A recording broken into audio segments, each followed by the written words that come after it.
In this video, we're going to talk about the 6 marketing concepts that will help you succeed as a coach. And I have a feeling that number 3 is going to be the one that's the most resonant and liberational for most of you. We're going to talk about 6 marketing laws that you need to know in order to succeed as a coach. And first of all, I want to talk about the difference between laws and rules. What almost everybody's looking for are the rules. Tell me the rules of how to do things. Now, that's not unique to the coaching industry. Humans want rules. We always want rules. The human brain hates the idea that answers depend. The human brain hates the idea that if it has a question, the answer is going to be, I don't know, it depends. Depends on the variables. The human brain doesn't like that. The human brain wants to be able to prepare for anything in front of it. That's why the human brain actually does not like variables. The piece of the brain that needs to protect us does not like variables. But at the same time, if everything we do was just following the rules, we also wouldn't have any fun. We wouldn't be proud of the things that we do if everything was just follow the rules. We all had bumper rails. It's like in bowling. If you've ever bowled with the bumper rails on that are designed to not let your ball go in the gutter, if you throw the ball and it goes up against the rails and you hit the pins, like there's always kind of like, yeah, but there were bumper rails, right? Like it's a different experience when we achieve things with our own, like on our own accord, when we achieve things on our own. Have you ever watched a child learn how to tie their own shoes, and that excitement that comes from tying their own shoes, or a child that's been figuring out how to put a certain puzzle piece into the puzzle, and then they finally figure it out, and you watch their spatial recognition shift, and then they get it in, and it fits. The elation that comes over that child's face is not the same when the parent grabs the child's hand and puts the puzzle piece in. It's not the same. It's nowhere near the same. We actually rob our children of the growing process and the learning process when we force them that way, when we give them exactly what to do. And I'll say that's the same for our human experience as we grow and learn in our adult life as well. There's actually no pride in yourself for just following rules that somebody else gave you, especially when those rules are designed to only protect you. There's no pride in protection. There's no pride in just following somebody else, like just being in line. And I'm talking about pride, like feeling good about what you've done. There's no fulfillment in that either. But there is a biological component in our brain that wants that. And I think that's really important for us to understand that in many of these conversations, especially that we've been having in the entrepreneurial journey and the coaching journey, we are demanding things that our brain cannot deliver. We have these expectations of the way it's supposed to be, and our brain doesn't work that way. Like literally what so many people are expecting is biologically impossible. It's biologically impossible. The brain is not capable of doing what a lot of us are demanding that it does before we take any action. It's like, I'm not doing this until you become different than what you are. And that could be our seekers, that could be ourselves. We could be talking in the mirror, we could be talking to the brain. So the brain doesn't enjoy variables. That's why so many people are searching for rules that don't change. But think about this. How can you be in the business of dealing with humans who never don't change? Humans never don't change. Literally, we are changing constantly. And yet we are demanding rules that never change. So we're demanding rules that never change to deal with humans that never don't change. Is there any wonder why we have so much frustration? Now, we can only change one of those two things. We can't change the fact that humans never don't change, but we can change our demands of ourselves and of the humans. But only with awareness and understanding and effort can we actually change the systems that are creating those demands. So, at a high level, we have to understand that laws are more valuable than rules. If you understand laws of human behavior, you understand laws of human attraction, the laws of what gets attention, the laws of rapport, then when the variables in the situation changes, you can fall back on the laws and make better decisions based on laws. But if the rules are designed for a certain situation and scenario and person and product, and then any of those variables change, your rules are now obsolete. But if all you have is trust in the rules and then something changes that makes the rules obsolete, now you don't have anything to fall back on. So this is a fundamental shift that we need to make, going from seeking the rules to seeking to understand the laws. I'm going to change that. Instead of seeking to memorize the rules, I want you to seek to understand the laws. Having said that, I want to give you 6 marketing laws that I've learned over the course of 17 plus years in business, and specifically inside the coaching industry, that you need to know if you're going to succeed. The first one is that distinction equals attention. We live in a world today where attention is the scarcest resource because people's attention is being assaulted all the time. Our attention is being assaulted and courted all the time from marketers. And that doesn't mean marketers are bad. It just means we have more access to distraction. We got phones, we got computers, we got social media, we got all these things that are competing for our attention. Because of that, and because we've paid attention to a lot of things that ended up taking advantage of us or ended up just being a waste of time, because of that, most of us are walking around in a guarded position when it comes to attention. So what that means is we're not looking at things to find what we want to pay attention to. We're defending ourselves from all the things that we don't want to pay attention to. And then something pierces that defense, and then we pay attention to it. And that is actually a function of the brain. The brain has to pay attention to something it doesn't know. It has to, going back to what I said before, because its desire is to understand so that we can stay safe, so that we can protect ourselves. So the brain is hardwired to explore what it doesn't know. It's hardwired to do that because the brain needs to know if it's dangerous or not. Do we need to prepare for that? Is that something that we need to stay alive? So the best way to pierce people's defense mechanisms is to actually be different. And here's the cool thing about that. That's the easiest thing to do. Show up as yourself because you are different. Nobody has ever had your unique circumstances, your unique combination. Nobody. So being distinct is not a challenge. It's just a fear that we have. What I mean by that is nobody needs to be taught how to be distinct. People just need to be given permission to be distinct. It doesn't take any effort to be yourself. It only takes permission to be yourself. The problem with that, though, is that we are punished for being ourselves. I would say that every single one of you has been punished in some way for being different, whether it was being bullied as a child or somebody telling you to stop singing or stop coloring or you can't do this or that's dangerous or nobody will like you. We've all been punished for being different. And yet one of the most critical marketing laws is that you have to be different. You know, if you think about somebody that you really like a celebrity that you follow, an actor or something like that, if you think about why you like them, there will be something different about them as the reason that you like them.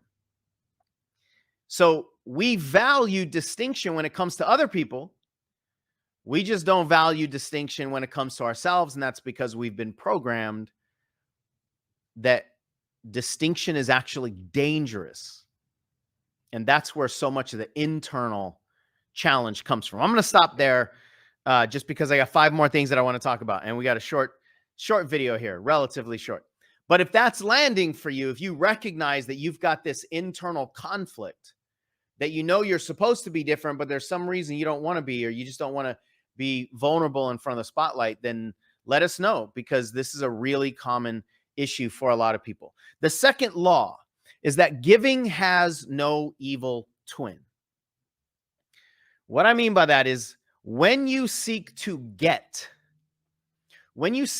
gain something, you want to gain a follower, you want to gain a client, you want to gain money, you're in getting mode.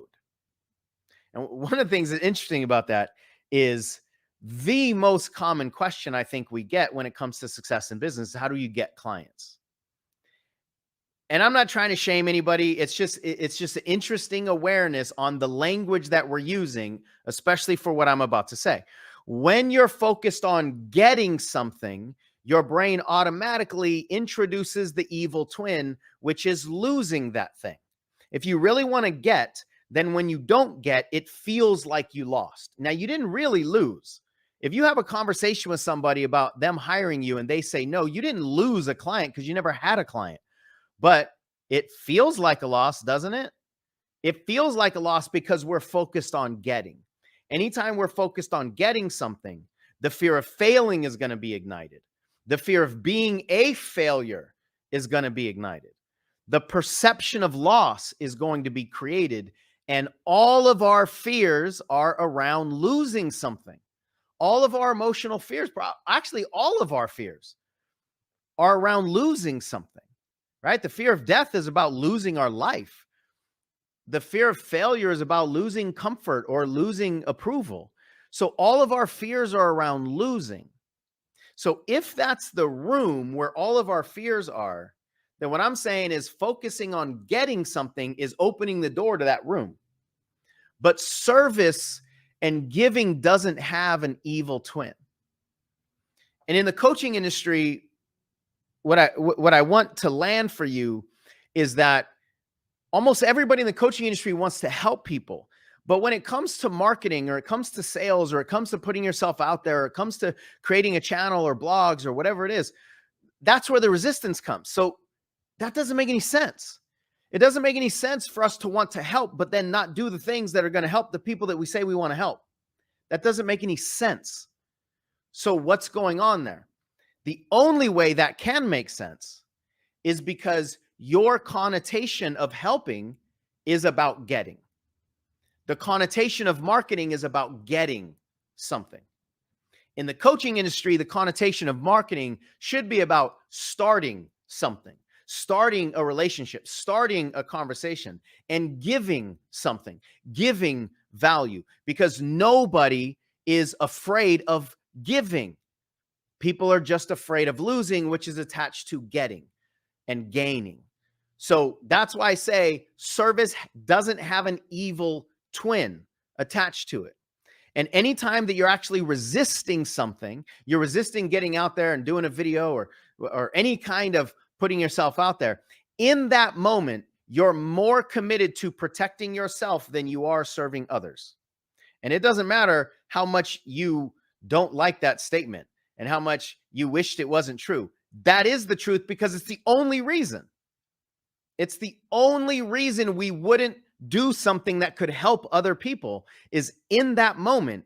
And it might be a temporary moment, but in that moment, we are more, and I do it too, by the way. I'm not talking down to everybody. I do it too. In that moment, we are more committed to protecting ourselves, our ego, our self-image, than we actually are serving people. And if that stings, good.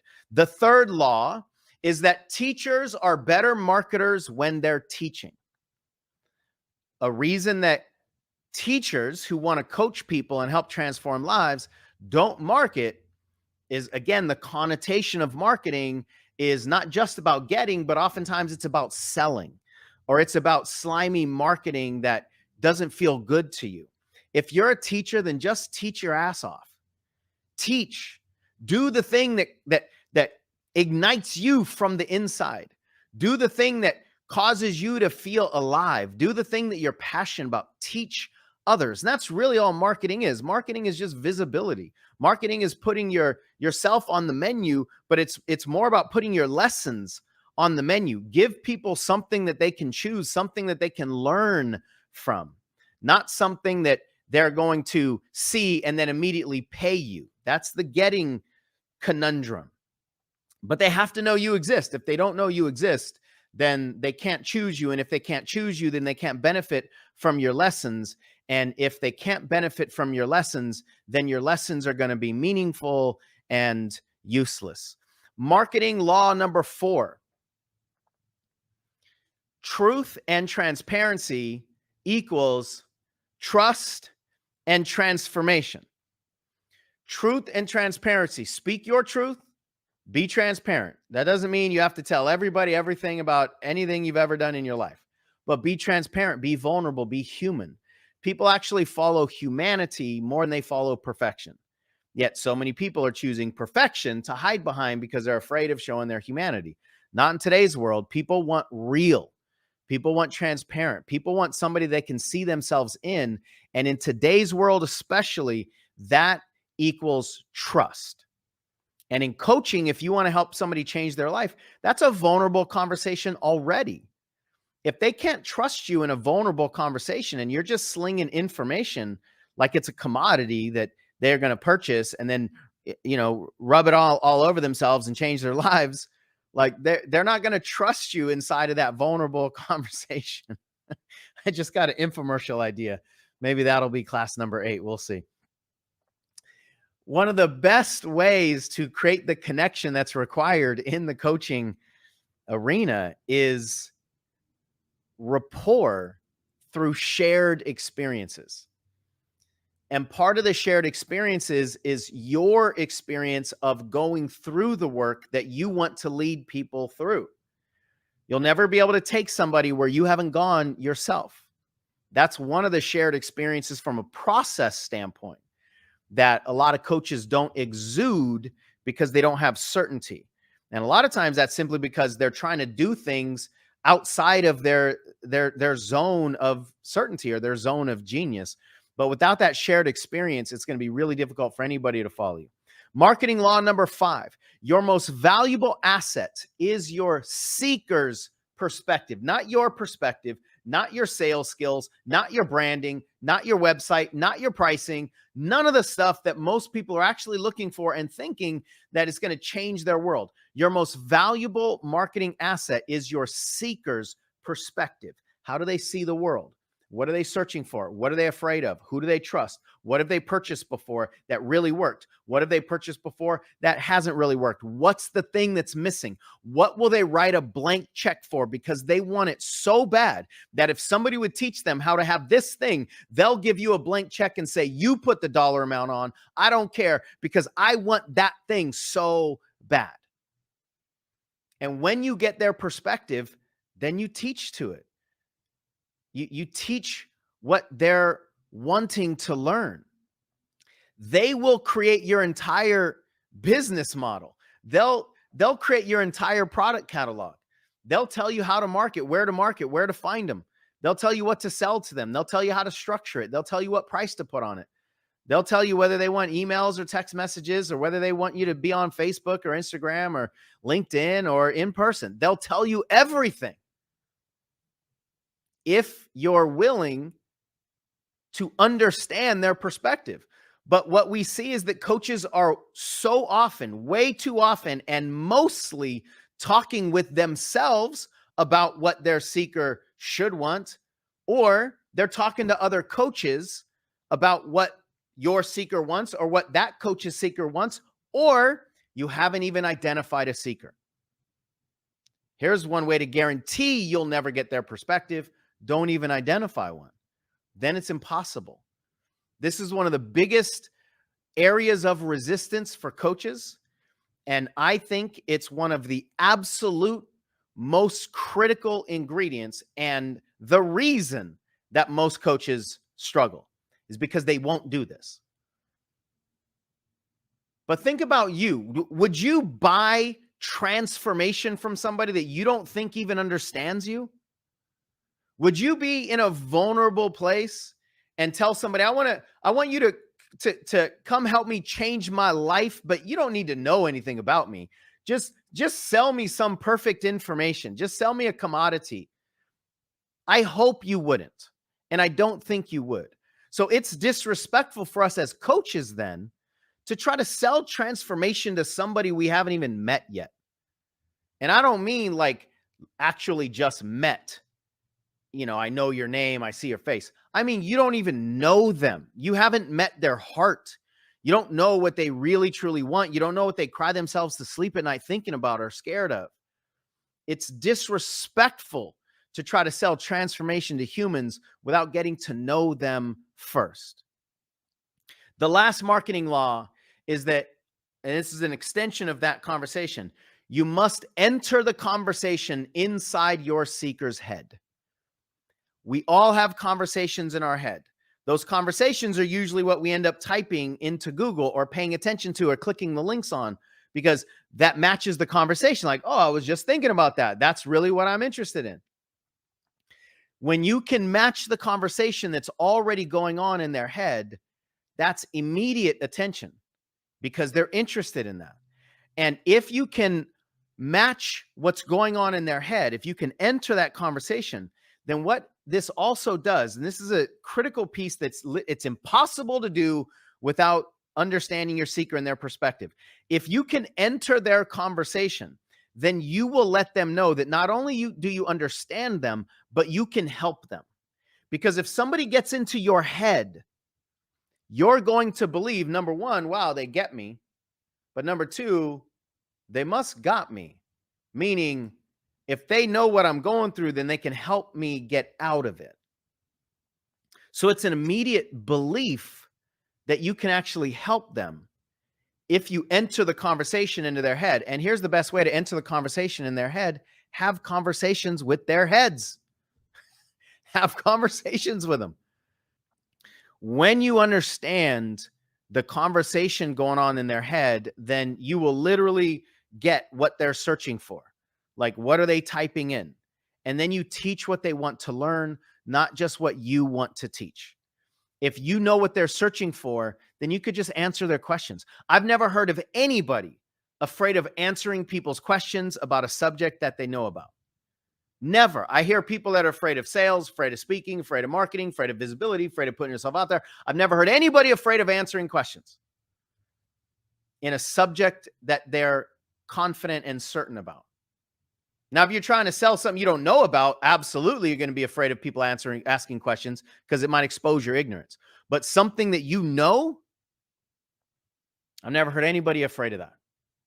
I want to end this class with a quick story. I was teaching this concept many years ago. We were at a group event, and there was a woman that said she has a lot of fear of visibility. She doesn't like being on stages and in front of the lights and all that stuff. And so I asked who her seeker was, and she said teachers. And I asked her to come up on stage, and she came up on stage, and she was all kind of sort of slouched over and kind of mousy and sort of apologetic in her body language. And we were talking about her fear of speaking and why she's afraid of speaking, and because she doesn't want to look dumb and she doesn't want people to laugh at her and she doesn't want all these things and all that. And so then I said, are there any teachers in the room? 3 hands went up. I picked one of them. Do you have a question for this person?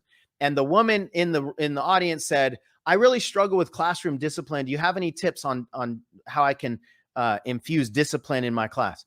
And I saw something that was so profound. I wasn't prepared for it, and I'll never forget it. This woman who was hunched over, kind of mousy, she just literally, she went like this. She stepped forward and looked at this person, chest back, eyes rock solid, said, here's what I've learned. When it comes to discipline, kids need this, kids need this, kids need this. This is what I've done. This is what I've done. This is what I suggest you do. Boom, boom, boom. And she just answered this question. I'm getting goosebumps right now thinking about it. She answered this question with just rock solid confidence and certainty and authority. And then when she was done answering the question, she stepped back into her little mousiness. But I'm afraid of speaking. It was one of the most profound things I've seen physically. And all of you have questions that you would answer with authority and certainty. Build a business around that.